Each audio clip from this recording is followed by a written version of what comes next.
Start. Welcome everybody to Out of the Blues Off the Wall video podcast, and we haven't been together, any of us, or a podcast since our new manager came in. But let me introduce you to who we've got in the room first of all.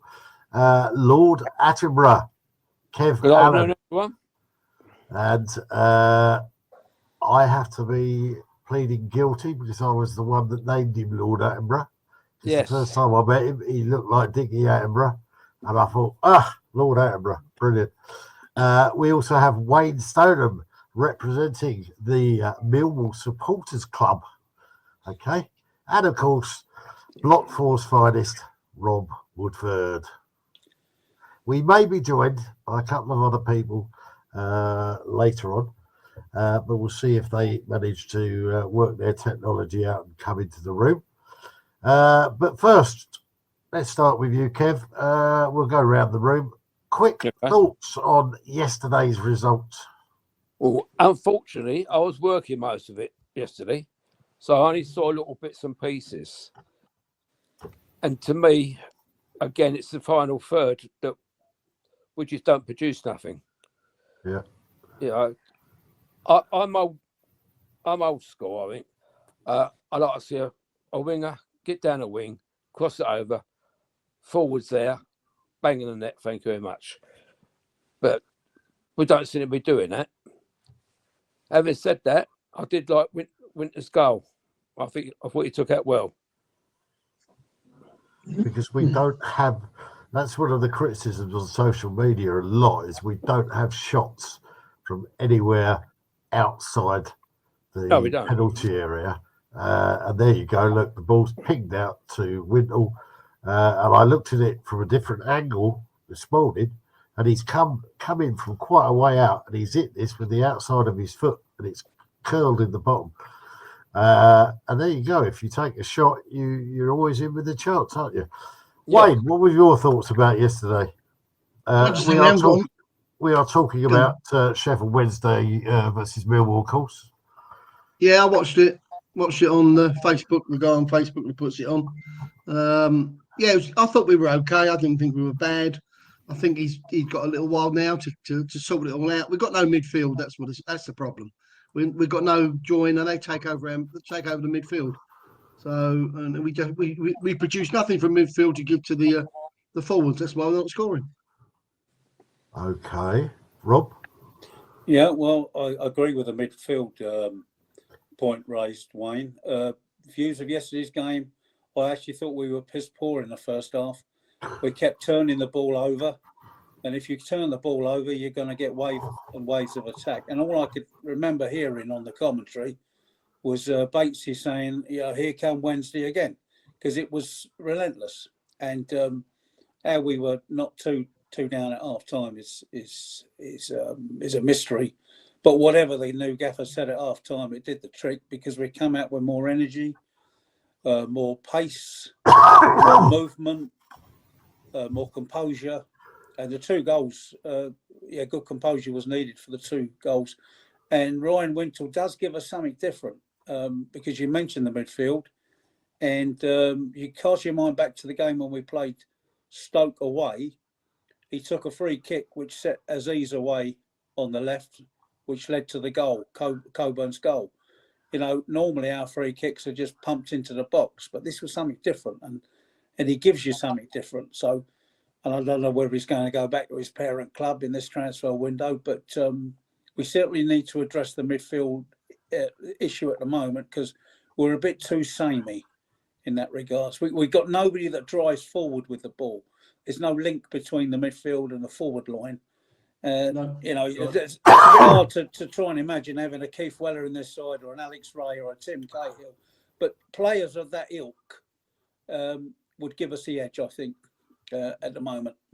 And you know what? The Sheffield Wednesday fans must have been going home, scratching their bollocks, wondering how on earth they never won that game of football yesterday, because they were well on top. They hit the upright twice and they missed the penalty. I would point us all to Barry Bannon. Right, he's getting a bit older now, but I can remember he came down dead a couple of seasons ago, and he absolutely ran the show and basically slaughtered us.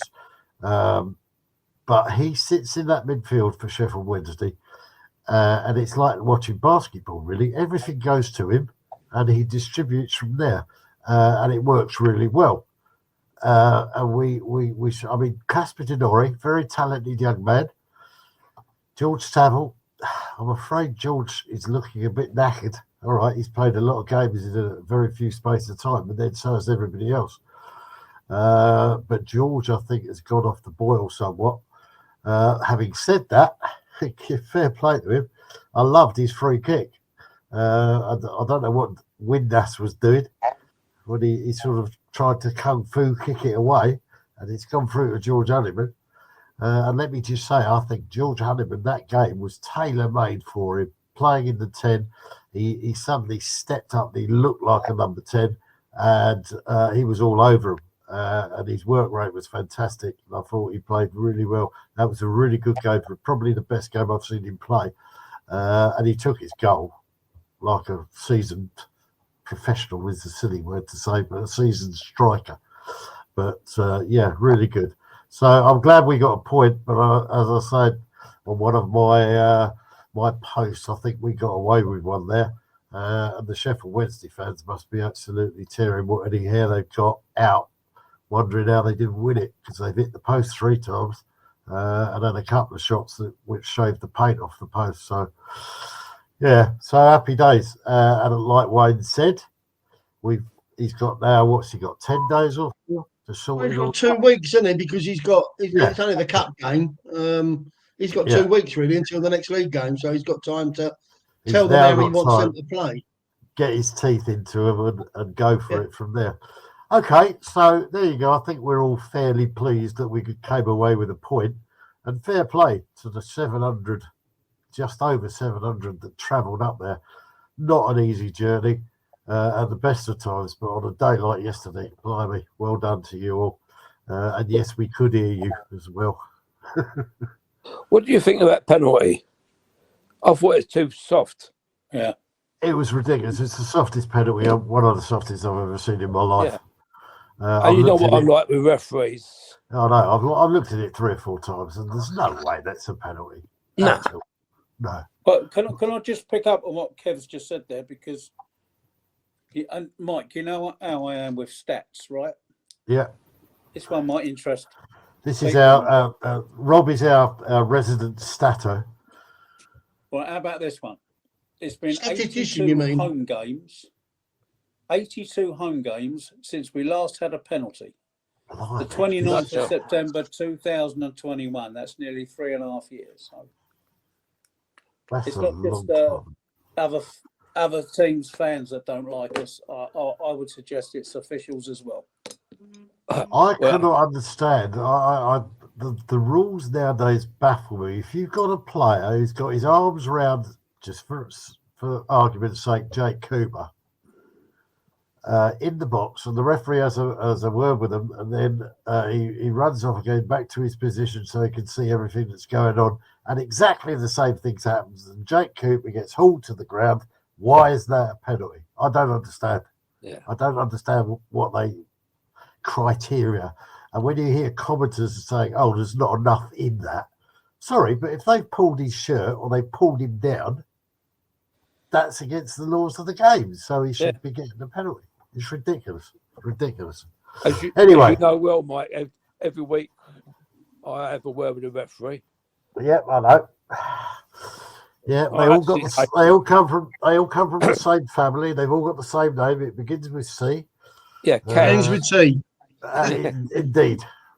But who's the ref? Oh, him. He's yeah. Okay. Right. So, since ILOS got a gathering of people together, we have been appointed a new manager, stroke head coach, which I have a problem with in terms of designation. But what are your thoughts, Alex Neil? What do you think? Wayne? I personally like him. I think he's brilliant. If you go online, there's a young guy who did an hour-long interview with him, Yeah. Really good interview. I've heard about Explained this. what he did at all the other teams he's been with. Explained he doesn't mind being a head coach. Explained how it works at the different clubs: Norwich, Stoke, Preston. I think he's good. I think he'll be okay. I think he'll fit in because he doesn't mind. He doesn't mind being a head coach. Doesn't mind not being a manager. Okay, Rob. Yeah. Well, let's not call him a manager or a head coach. Let's just call him the gaffer. Yeah. And I think he's the best of whoever was available, to be honest. Because a lot of people ruled themselves out, and I think the club might have looked at his record on his CV as 3 promotions, but I think what they would have really looked at is his time at Preston North, because that's a club that's got the same size as us, same resources, same sort of fan base, if you like, in regards to numbers and finances, and he managed to get them 3 consecutive top half finishes. Now, if you're in the top half of the championship, it means that you're knocking on the door a bit for the playoffs, isn't it? So they've looked at that and thought, yeah, that's stability. And that's exactly what we need at the moment, stability.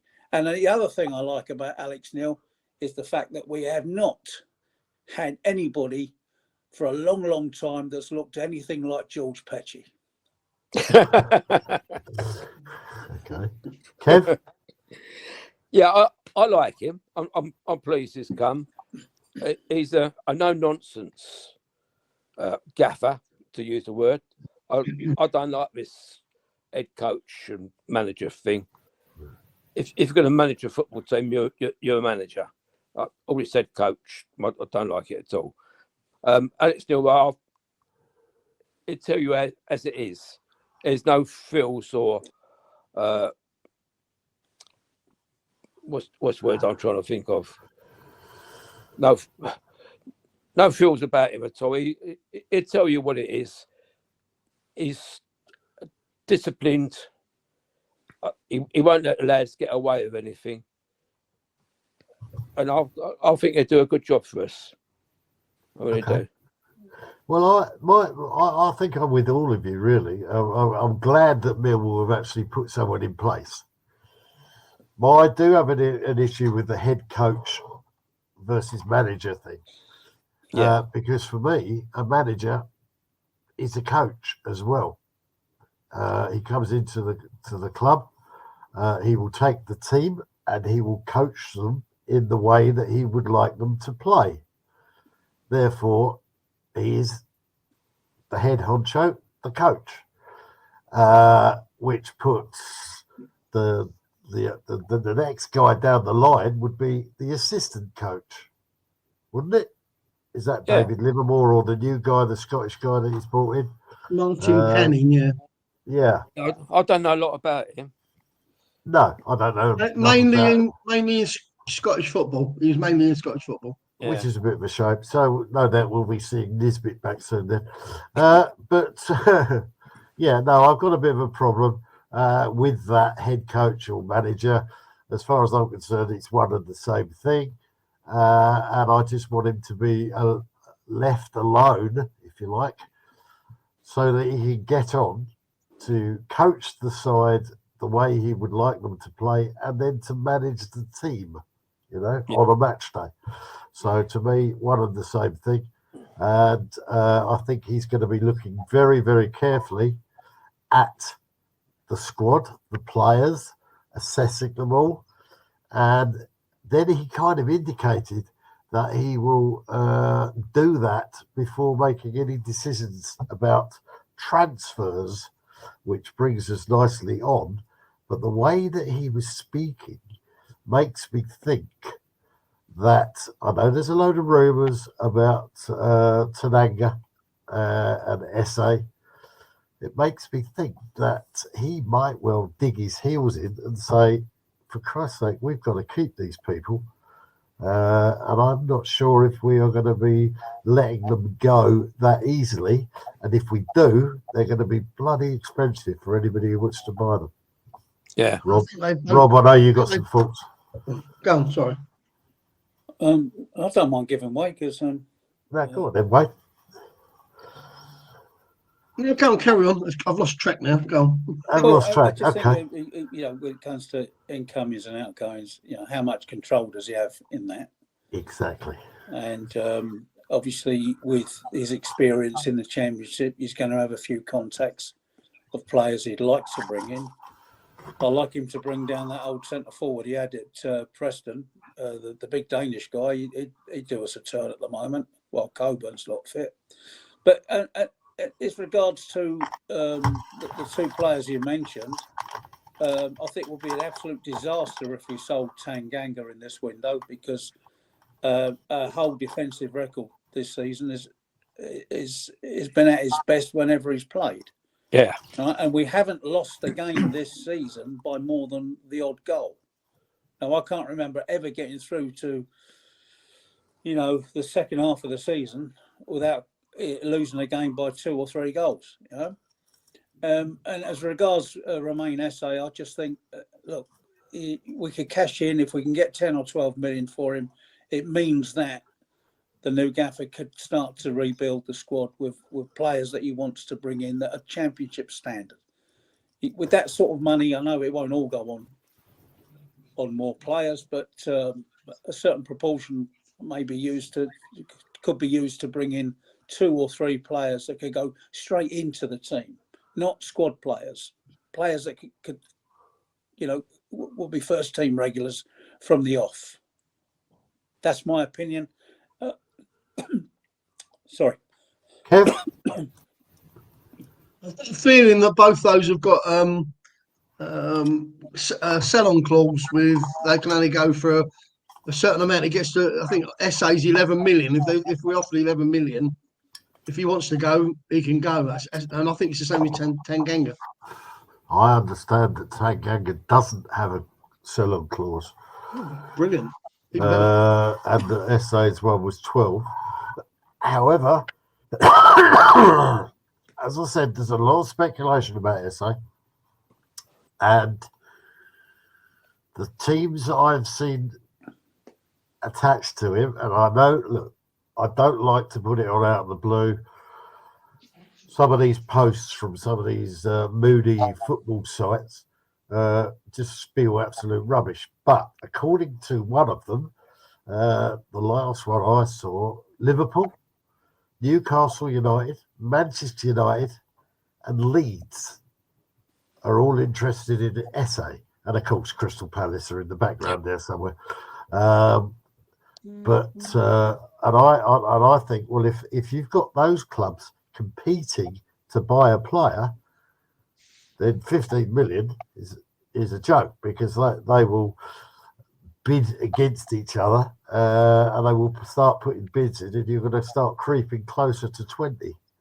Which well, if it's 11 million and someone offers 11 million, if someone then offers 15, it doesn't mean it doesn't go up to 15, does it? It just means we have to let him go at 11 if it goes above that. If he wants to go there. But if he turns around and says, well, I don't know about that, and then somebody else comes in and says 15 million, and then one of their rivals then says, hold on a minute, they bid 15 million. So we have to outbid them, because they're going to take the most attractive offer, aren't they? And so somebody else comes in at 18, and all of a sudden you've got a bidding war on your hands, which is good news for Millwall.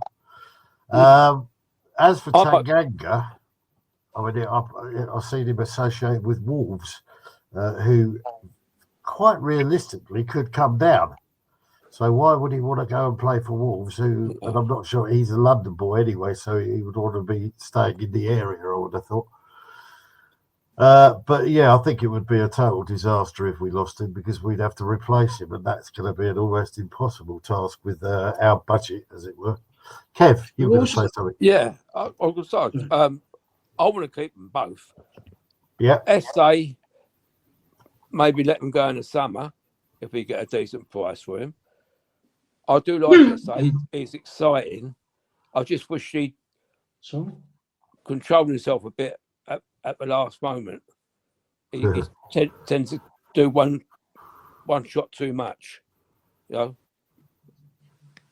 I do think there, and it's the final finish bit. I think it was mentioned in commentary yesterday that they thought he was trying too hard. And he was trying to overcompensate for the other players on his own team around him, so that he's doing things and late part, and he looked like he was getting a bit frustrated. He's an exciting player, though. He's a very exciting player. I do like him. What he does do, to his credit, if he does lose the ball, he'll fight hard to get it back. And his defensive duties are much better now this season than they were last season. Oh, yeah. Fantastic. We've also got the money from Fleming coming, haven't we? Yes, well, that's interesting because the price that was quoted was 7.79, which is a bit of an odd price anyway. But if that's the price, once he'd made a certain amount of appearances, and as I understood it, Burnley fans couldn't stand him to begin with. But now he started scoring goals and apparently upset all the Blackburn Rovers fans yesterday. Took his shirt off. He took his shirt off. He stuck it on the corner flag and then ran round the ground to the Burnley fans with the Burnley shirt waving around on the end of this corner flag, which upset Blackburn fans. I can't think why. It's a silly bit of theatrics, but there you go. But as I understand it, that price could go up to 10 million if Burnley got promoted. But I can see you all rubbing your hands in glee, going, "Oh yeah, we'll have some of that." But so I don't think he'll be coming back to us as a full-time player. No, I think he's settled up there now. When you say the money's coming to us, it doesn't mean to say we got that money to spend, because of course I don't know for certain, but when he went to Burnley with this deal, within seconds we then signed Ivanovic, so it was almost as if we needed that deal to go through to make the 3 million signing. Do you see what I mean? It's not we've got the 7 million coming. We spent half of it already. Yeah. Unless somebody can explain, Wayne, you got yourself in the door a bit there at the supporters club. What do you know about these figures? No, I don't know. We don't hear about that, to be honest. We don't hear anything about that. I mean, Mark Fairbrother is fairly open about things, but he won't go into finance stuff. I mean, he was talking to me about the redevelopment of the ground and all that sort of thing the other day, but he wouldn't. He wouldn't even tell me at the time whether who was coming in as a manager. He knew, but of course, the last home game he wouldn't tell me. So. Yeah, well, he can't do that, can he? If you're just talking to him outside the ground, that's not the sort of information he can convey. But he's fairly direct, and he's fairly honest, and he does tell you what you want, what he can tell you. So I just met him once at one of them coffee mornings, didn't we, Mike? And he didn't have a proper chance to sit down. Not really, no. He's a nice fella, really nice fella. So let's just supposing in a dream world we have,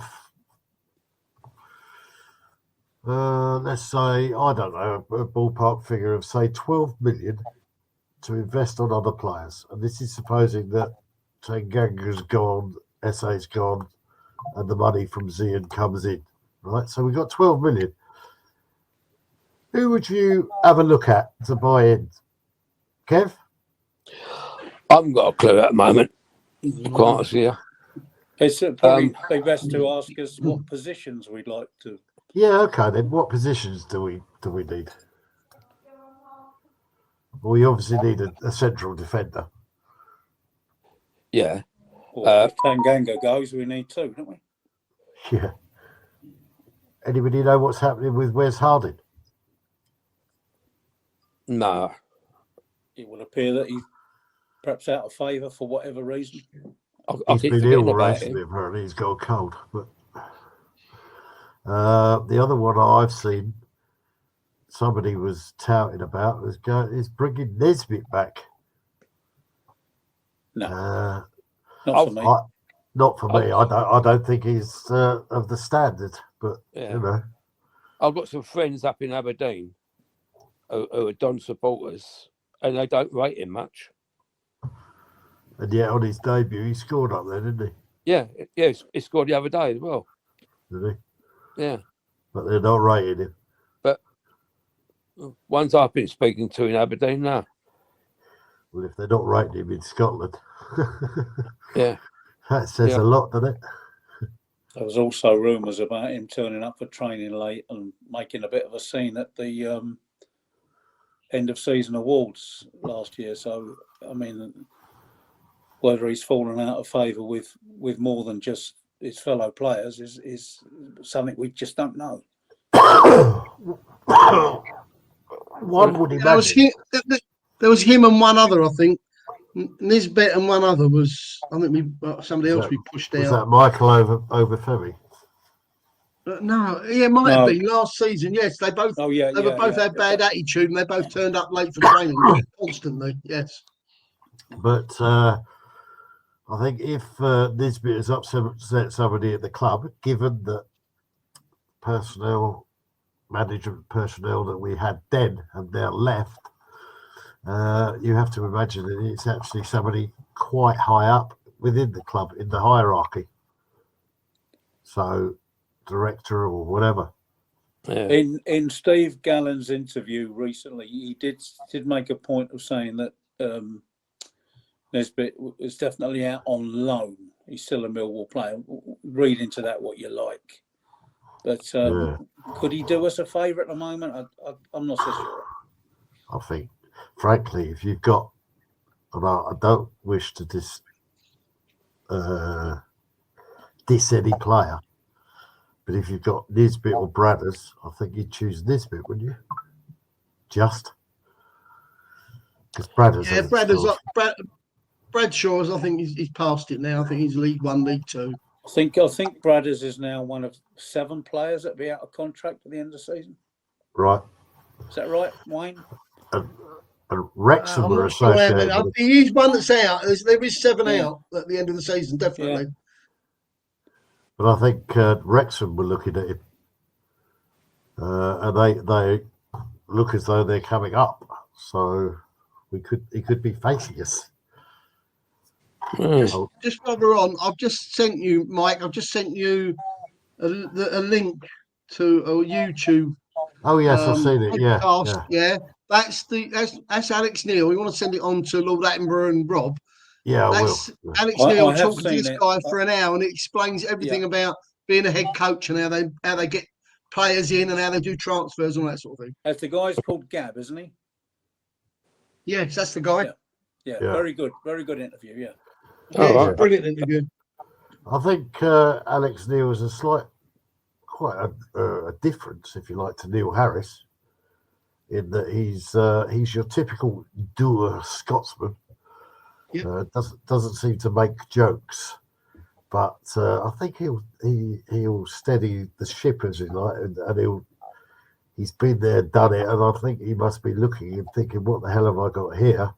And that changes will be needed, but I think he'll do them in his own quiet way, and they will happen, if you like, fairly slowly.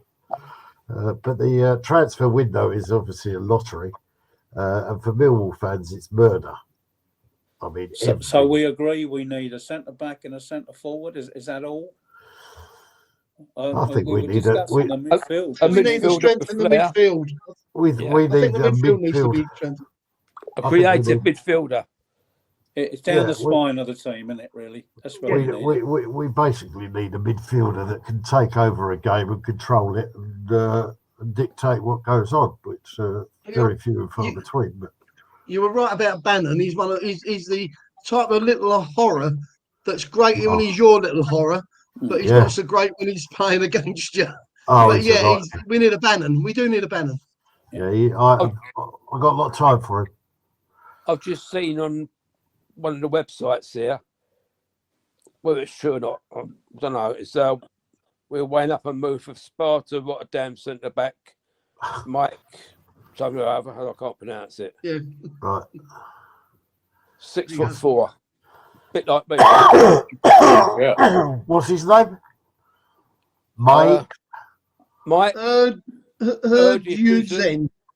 Yeah. All right. Okay. Never heard of him. Nothing new there then. I don't know if you can see that. Yeah. I've got the same page in way then. Yeah. I think Millwall fans, we kind of dread transfer day because you go on these transfer live sites And of course, you have to hunt anyway to find anybody from because they mention the Premiership all the time. So you have to hunt for anybody in the Championship. And then Millwall fans, we never seem to sign anybody until the last minute, and then it's all sort of last minute scrambled deals in the last 2 minutes or something. Well, I don't think this window's ever been very good for us, is it? This January one. No, you know, you can think of some of the players we've signed in Gesson, Shea Ojo. They didn't exactly set the place alight, did they? No. It's not a great window, this one. And as you say, we have to wait for everybody else to do their business, and we get what's left. But we're not going to get anything unless there's going to be some outgoings. Which is why I think that Essa and Tanganga will not go in this window, because I don't think it's that great for anybody else unless you've got millions and millions and millions to spend, which the Premiership obviously have. I don't think surely Millwall ain't going to sell their 2 best players. Well, not unless the new manager in his interviews has said, look, I could get this team up the table, but we need to sell our prize assets so I can rebuild the team. Which he hasn't. He hasn't said that, so that's fine. No, he hasn't said that, but we don't know what's been in discussions, do we? No, we don't. No, we don't. And it is a game. We're always sitting here speculating on what's going to happen. Yeah. It does like young players. There are a few issues. I just want to move on. There are a few issues that supporters have got. One of the most ridiculous is the TV deal, where Millwall TV, they put the games on live, but they're almost encouraging illegality, because they say that if you're an overseas Millwall fan, you can watch the games. Yeah. Therefore, when you register your account with Millwall TV, you tell them you live in Croatia or Azerbaijan or America or somewhere like that. And if you've got the right contacts, you can chuck in an American email address, and all of a sudden, bang, you can watch Millwall TV. It is quite ridiculous, isn't it, that a London club of the size of Millwall and their supporters cannot access the TV station that the club puts on. Don't you think it's a bit mad? Yeah, I think it's mad. I mean, personally, I've got Now TV, so right, I can watch all the non-3 o'clock kickoffs. Okay. Home and away. Let's be honest. On Now TV. Let's be honest. A lot of Millwall fans have got these dodgy Fire Sticks, and I know that warnings have been sent out. And if you ever watch Millwall on somebody else's dodgy Fire Stick, not admitting that we have them, of course, but you will hear every now and then, you'll hear doo doo. Yeah. And that apparently is the authorities trying to cut off the signal that you are getting. That is them trying to interfere. But as I understand it, they can't. They haven't got the technology yet. They haven't developed it enough to be able to actually cut anyone off. They can make your signal dodgy for a little while, but they can't actually cut it off, which is why so many people have got these dodgy Fire Sticks. But I think the whole system is a farce, in that because of the way that Millwall TV works and only overseas people can watch it, it encourages others to go out and get these dodgy Fire Sticks, so thus breaking the law, which I just think is absolutely ridiculous. But there you go. I don't think they can do it. I think they're tied because Sky and all that they won't allow the club to do it. They have to do that. All the clubs do that, exactly the same. Right. Okay. Yeah. So that was one issue. The other issue, which I passed on to Wayne, was I think the pitch is looking a bit dodgy lately. Last season it was like a carpet. This season it is looking a bit ragged, shall we say. Although having said that, Sheffield Wednesday's pitch was far worse. Yeah. But during the warm-up, for instance, we always stick the goals for them to warm up in over on the left-hand side as we look from the CBL, okay? And that particular patch of grass just in front by the corner flag there is looking very, very threadbare indeed. Why don't they just swap it over? All right, I know you've got to wheel the bloody goal another 10 yards further over, but it seems sensible to me. Why are you going to knacker out this piece of pitch when it is an easy solution? But also, is there, what I was going to ask Wade is do the MSC know if there is been a change of groundsman or anything like that? That we know of, all I do, I've passed it on to Catherine, so I'm Right. just waiting for Catherine to come back. But it's not until she actually meets with Mark Fairbrother, because Right. he's managing director of non-footballing activities, so he's Right, responsible for that. So he would Okay. be the one that would, if you like, if there's anything to be done with the pitch, it would be something to do with him and his staff. So she will have passed it on, or she will pass it on once she meets with him. What was It the used other to be issue? Dave Plummer, didn't it? The groundsman. It used to be Elijah Moore, but he'd been long dead. He was on the island as well. He was. But, Oh yeah. I don't know. I don't notice the pitch that you do, Mike. I mean, if it's that bad, the players trained on it on Friday.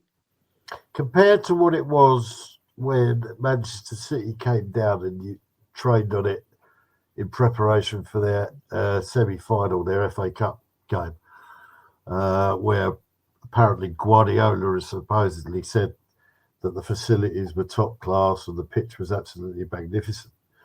And last season we used to well, Kev knows because I sit next to him in the CBL. And we used to walk in there and go, cool, look at that pitch. It's like a carpet. Yeah, It's not now. It's still much better than any of us have ever played on. Well, maybe our thinking is that it's the other teams that come down to play football. We don't need the Green Bays really. Cynical. Okay, so right, where do we go from here? We've got Dagenham and Redbridge, or as some people are saying, West Ham's I'm not going third to team. make that one. You're not making that? No, I'm not making that one. Okay, well, hardly surprising. I think a lot of people will be staying at home, unfortunately. Yeah. It's live on telly, Mike. So I know it's live on TV. Dagenham have reportedly sold over 1,000 tickets, which is pretty magnificent effort. And I don't know how many we've sold, but we're only opening the bottom tiers. It just makes you wonder, are we actually interested in the FA Cup? I think we're interested in saving money. I mean, to open up all the stands and laying all that security for what is a meaningless game now, isn't it? You know, it's the FA Cup's not what it used to be. It's going to be similar to the Orient game.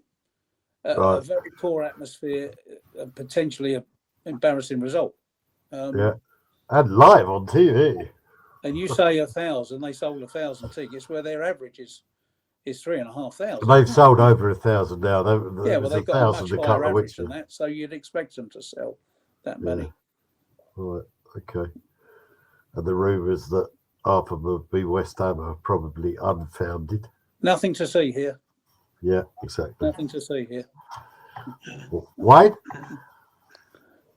Well, I think we'll beat them, but I just don't think it's something that we should be looking. We need to survive in the Championship, and just keep our eye on the league, not the FA Cup. Be nice, but do we want to go through and get Man City and get sort of 10-20-0? I mean, no. No, listen, our priority, you know, if Alex Neil's got a project, a Millwall project, his first priority is to keep us in this division. Right. Yeah. Absolutely. And if we can stay up, it will be for the 9th consecutive season, equaling our all-time record in the second tier. But we still need to find another 20 points from somewhere. That's 6 or 7 wins. Now, the way we're playing at the moment, we just getting the odd draw, aren't we? We're playing relegation form. You know, in the last 6 form table, we're there in the bottom 3. So that has to change if we're going to keep a distance between the bottom 3. Now, in our favour is our goal difference, because that's still worth another point.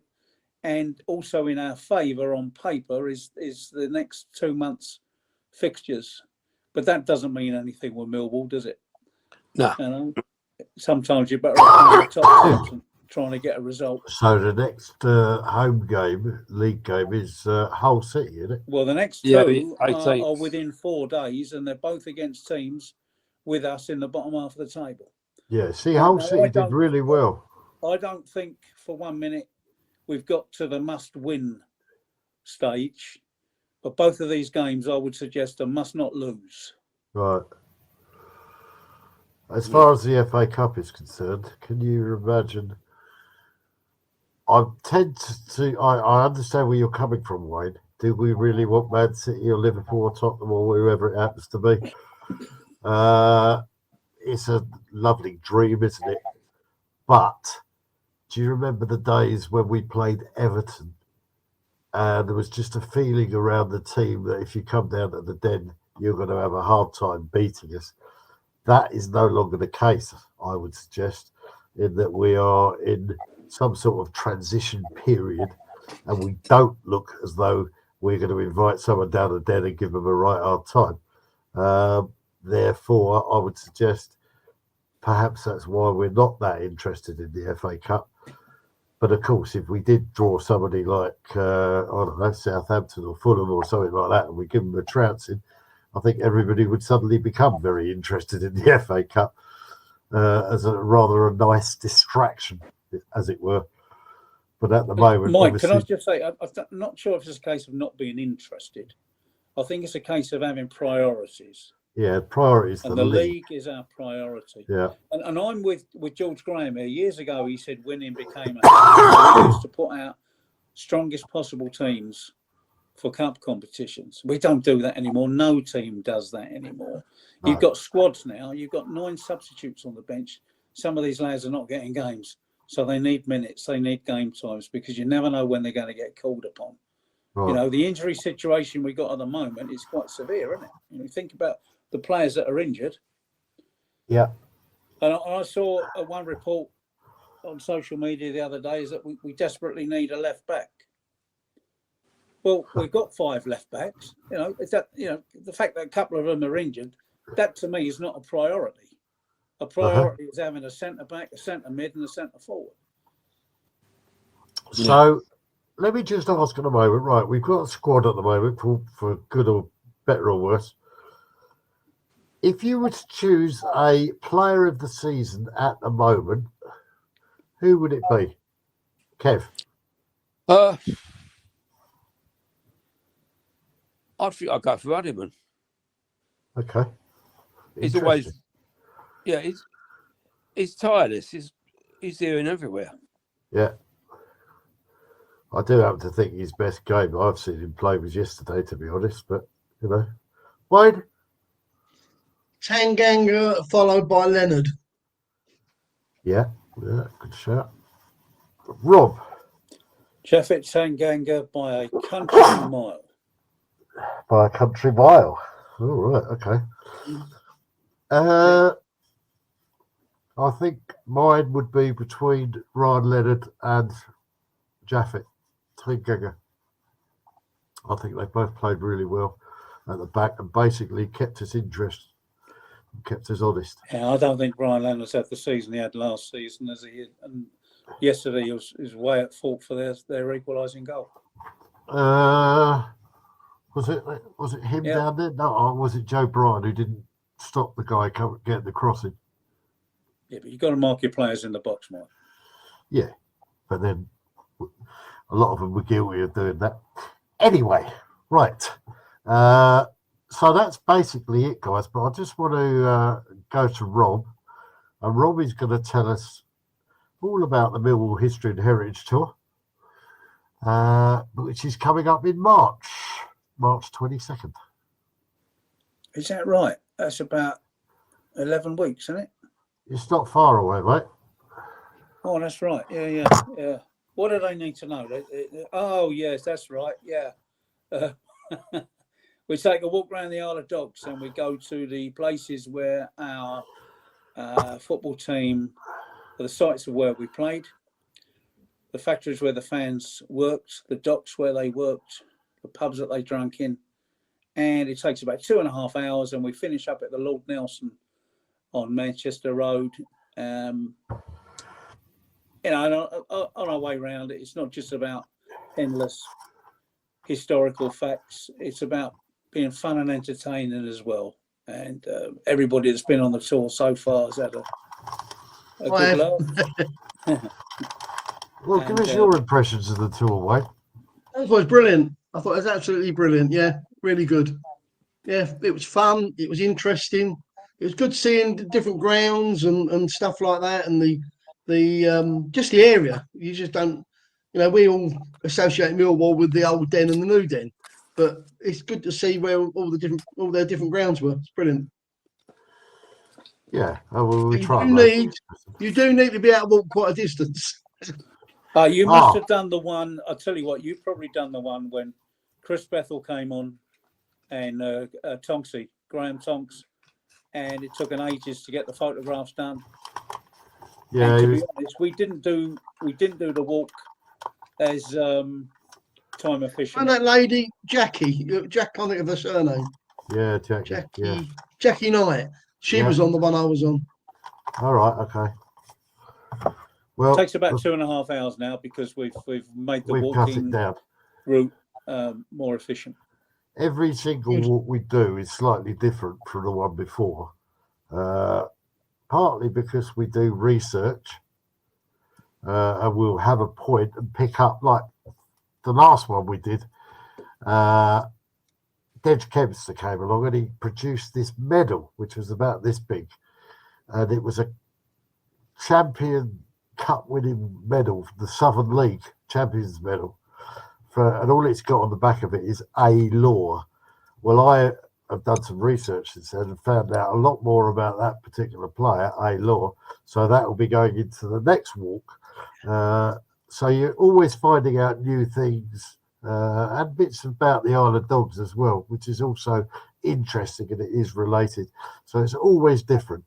So if you've never done the walk, then you can sign up by going to www.eventbrite.co.uk. We're also on TripAdvisor, and get signed up because we are selling out. In fact, we sold more tickets this far in advance of a walk than we've ever sold before. So there's a handful of tickets left if you still want to get involved. Just to say about that medal, the medal was showcased by Dej Kempster. Yeah. And the goalkeeper was Abraham Law. So you just never know when you do these tours. You never know what surprises. We had the grandson of Tiny Joyce on the tour with us one time as well. And Tiny Joyce played on the island and played at the Old Den. So you just never know, And every penny. Finally. Who? Finally. You remember him. Great player, wasn't he, finally? No, but finally, I'm going to hand over to Wayne, because a lot of people do ask questions about the Millwall Supporters Club and its involvement with the club proper. So this is your chance to shine, Wayne, and do a bit of promotion for the MSC. Basically, why should people join, and what roles do you take on? I'll give you a bit of history first. It was funded originally by £1 from every season ticket that was sold. Right. When Kavanagh took over, or just after Kavanagh took over, we stopped it. So we don't get any funding at all from the club. It's all about being independent from the club. So every penny we raise, we have to raise by selling badges, memberships, whatever we can do. And that's why we have the awning, stand at the awning every home game. We did go round to the bag drop, but it was an absolute disaster. Nobody walked by. because it's in the wrong area. So we've gone back to the awning in the last couple of games, and the income's gone up. So we get income, and we try and use that income to do things that we can for supporters and things associated to the club. So, for instance, where the wall was built, where the gate was knocked down, the supporters club paid for all the metalwork on there. So the Millwall Football Club, the address on it, and all that was paid for by the Millwall Supporters Club. Okay. We will put things. We'll get requests. For instance, people were moaning in one part of, I think it was a CBL. They were moaning about there was no shelves to put your beer on. So we organised to get some shelves. Honestly, that took us about 2 years to get the club to do that. Eventually, we got the club to put some shelving up.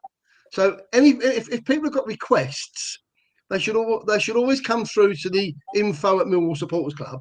That goes through to Catherine Gale, and Catherine Gale will then send it out to whoever can deal with it. So we will do what we can for Millwall supporters if they request or ask for things. We can only, if we find out about something, for instance, we got I myself and someone else on, I can't remember who the other guy is that does it. We'll take a note of disabled stuff. So anything to do with disabled supporters. I deal with the overseas supporters. So someone from Cyprus has just got in touch. They want to set up a Millwall Supporters Club in Cyprus. We've got about 22 overseas. I think it's about 22 overseas supporters clubs where they've got Twitter accounts. They've got email addresses. We give them a logo. We're also involved with the Football Supporters Association. I'm the rep, as well as Steve on the supporters club. We get emails in and we pass those on. And there's anything on there that we need to deal with that we can help Millwall supporters at other clubs, we'll do that. So it really is. We can only help if people request help. Just to let you know that if you want to find the Millwall Supporters Club table and their awning, it's round the back of the Cold Blow Lane Inn, and they're always there up until about 10 minutes before kickoff. So they've got all their merchandise out there, but also it's there for any questions you've got. I put two to you, haven't I? I've put one about the pitch, which we've already mentioned, and I also put you a question. There was some questions asked about the Millwall ticket office, which closed early when supporters were trying to get Norwich tickets, Norwich away tickets.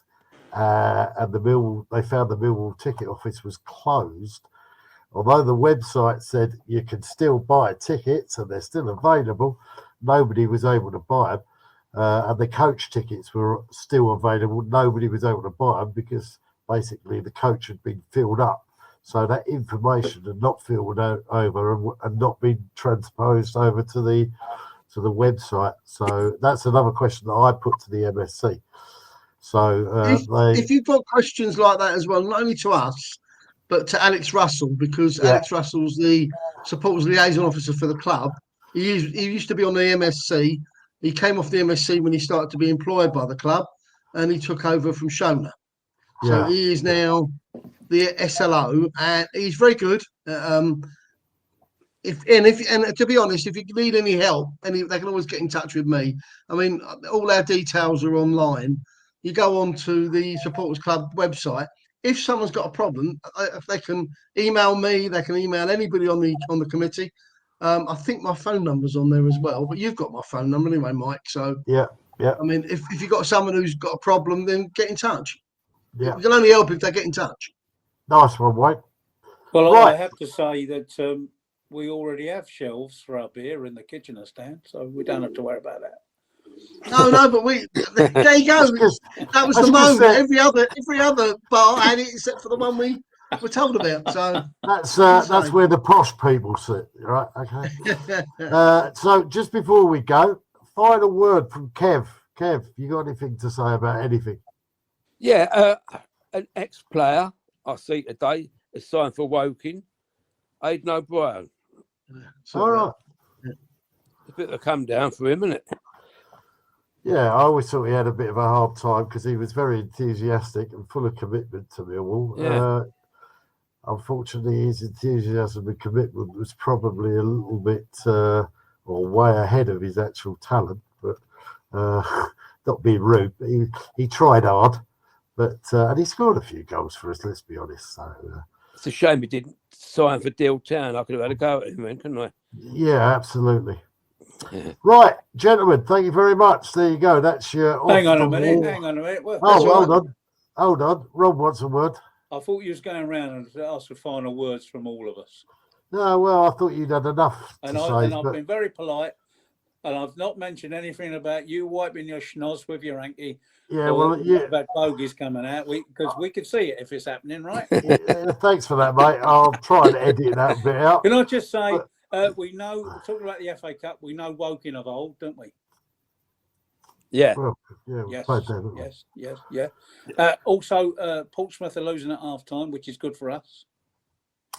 That's as we speak, gentlemen. Yep, as we speak. And the final thing I want to say is that we are in a relegation dogfight, whether we like it or not. But I believe we are in capable hands with this new gaffer. Okay, there you go then. That's it. Yeah. Thank you very much, guys. Thanks for coming along. And Thanks for having yeah. us. It's a nice room, this, isn't it? It's a bit cosy. Yeah, it's lovely. Yeah, I Yeah. wish I think I need to get mine painted. You know? It looks very yellow. But there you go. Probably all the smoking I'm doing. Right, until Well, the I next tell you time, what, guys. I've never seen any other podcasts with Millwall where the presenter's smoking, but that's the first. We're unique, you see. We are unique on Out of the Blue. Well, let me just tell you as well that I'm actually quite surprised that Kevin sat there so quiet. I thought he was falling asleep at one point, but I'm surprised to see him that he hasn't got a pint in his hand and he's knocking it back as we speak. I had a few at work. Ah, right, there you go. In case you don't know, Kevin works for the Royal British Legion local bar down there in Deal.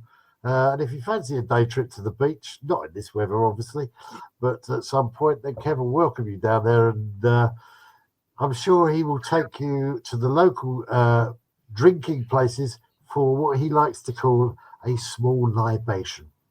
A small Well, I thought libation, we yeah. was having a trip down there last summer, but it didn't come off, did it? No, it didn't, but we will do. I was just waiting for the weather to warm up. Have a, Right. Out of the But Blue just special. funny in the enough, summer. let me say, we're just about to start selling Royal British Legion merchandise on our awning. Nice Dave one. Lane, one of the committees, dealing with them. We're going to get a lot of British Legion, Royal British Legion stuff with their logo and our logo on it. I'm sure to you'll sell get a to lot of support for that.